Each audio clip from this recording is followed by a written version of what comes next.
ជួនរឿងចង់គៀងវេទមន្ត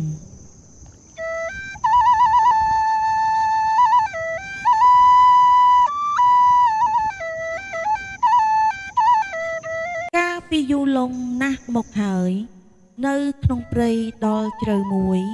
មានបុរសម្នាក់បានរស់នៅទីនោះគាត់ជាមនុស្សស្រឡាញ់ធម្មជាតិបំផុតគាត់តែងតែជួយសង្គ្រោះសត្វព្រៃទាំងឡាយណាដែលអត់អាហារខ្វះជម្រកឬមានរបួសជាដើមដោយអំណាចនៃចិត្តបុណ្យនេះគាត់បានសុបិនឃើញតាឥសីម្នាក់យកចង្កៀងវេទមន្តដ៏ភ្លឺចិញ្ចាចមួយមកប្រគល់ជូនគាត់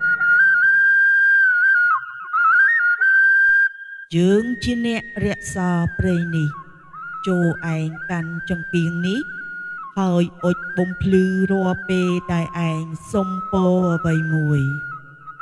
នោះគឺក្តីប្រាថ្នាទាំងឡាយនឹងក្លាយជាការពិតប៉ុន្តែត្រូវចាំថា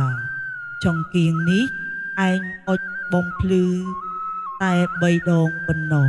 ដូច្នេះឯងអាចសុំពរបានតែ3ដងដូចគ្នាអរគុណណាស់លោកអ្នកដ៏មានបុណ្យ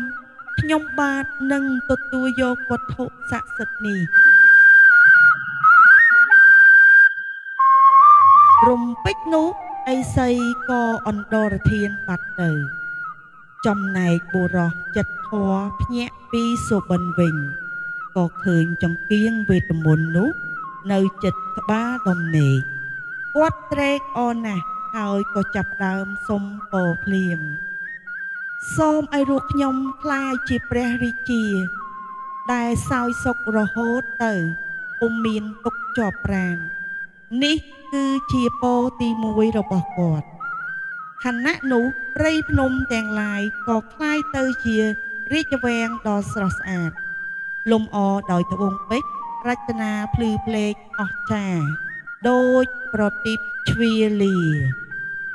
សត្វព្រៃទាំងឡាយក៏คล้ายទៅជាអ្នកបម្រើនៅជុំវិញទ្រង់ព្រមទាំងមាននារីដ៏ស្រស់ស្អាតចាំបំពេញព្រះតីព្រះអង្គផងដែរ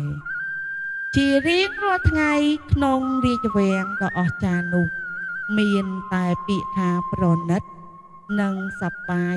ប៉ុណ្ណោះតែលើសនគរសួគ៌ទៅទៀតក្រោយមកដោយសារតែព្រះអង្គយាងចូលដល់វ័យជរាដោយតែមនុស្សលោកទូទៅរមែងជួបប្រទះ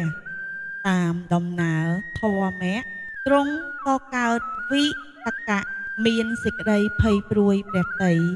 ក្រែងបាត់បង់នៅសុភមង្គលដល់ចម្លែកអស្ចារ្យទាំងនេះ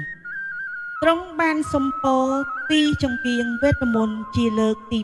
2ដើម្បីឲ្យរូបទ្រង់មានជីវិតអមតៈចង្កៀងក៏សម្រេចនៅពរនេះលុះទ្រង់មានទុនមាយុ1000វស្សាព្រះអង្គក៏កើតព្រះតីធុញទ្រាន់នឹងភាពសប្បាយដែលមិនចេះមានទុក្ខទន្ទឹមនឹងនោះទ្រង់ក៏ឃើញមនុស្សម្នាដែលធ្លាប់សោយសុខជាមួយនឹងទ្រង់តែងស្លាប់ចោលទៅគ្រប់ជំនាន់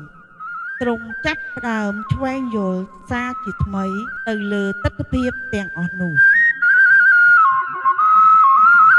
អោច្បាប់ធម្មជាតិដែលបង្កើតមកនេះគឺពិតជាមានមូលហេតុត្រឹមត្រូវណាស់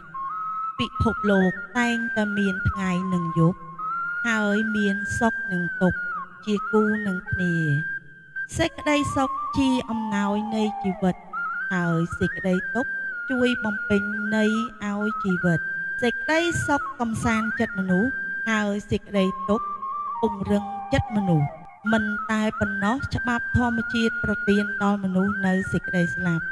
ត្បិតបើមនុស្សកើតហើយមិនស្លាប់វាក៏ពុំដឹងថាជីវិតនឹងត្រូវរស់នៅដើម្បីអ្វីដែរសេចក្តីស្លាប់បានប្រាប់មនុស្សថាអ្នករាល់គ្នាត្រូវតែមានពុព្វហេតុដ៏សំខាន់មួយឬបេសកកម្មដ៏វិសេសមួយដើម្បីបំពេញមុននឹងអ្នកអស់ជីវិតទៅបើគ្មានសេចក្តីស្លាប់មនុស្សក៏ប្រហែលជាលែងចេះស ន្សំអំពើល្អដើម្បីឲ្យរស់ល្អបើគ្មានសេចក្តីស្លាប់ផែនដីនេះក៏មិនដឹងថានឹងដាក់មនុស្សអស់ឬអត់បើគ្មានសេចក្តីស្លាប់មនុស្សដែលមានវ័យចាស់ជាងគេក៏នឹងមានតណ្ហាកាន់តែក្រាស់ឡើងហើយផែនដីក៏រត់ទៅចាប់វិនិច្ឆ័យមិនខានយីសេចក្តីស្លាប់មានអត្ថន័យយ៉ាងនេះសោះមិនគួរអាត្មាអញភ័យខ្លាចអ្វីដល់ថ្នាក់នេះ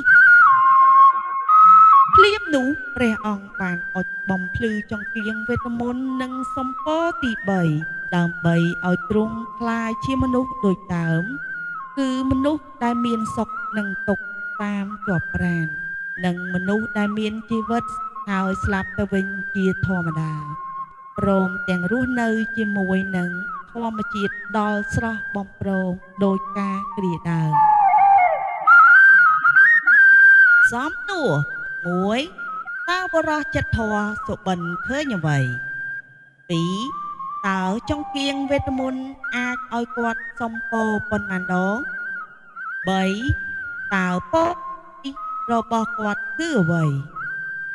4តើពរទី2របស់គាត់គឺអ្វី5តើពរទី3របស់គាត់គឺអ្វីសូមអរគុណដល់ទស្សនិកជនដែលបានតាមដានពីដើមរហូតដល់ចប់សូមឆ្លើយសំណួរទាំង5សំណួរនេះបើសិនជាត្រូវនឹងមានរង្វាន់ជូនសូមអរគុណ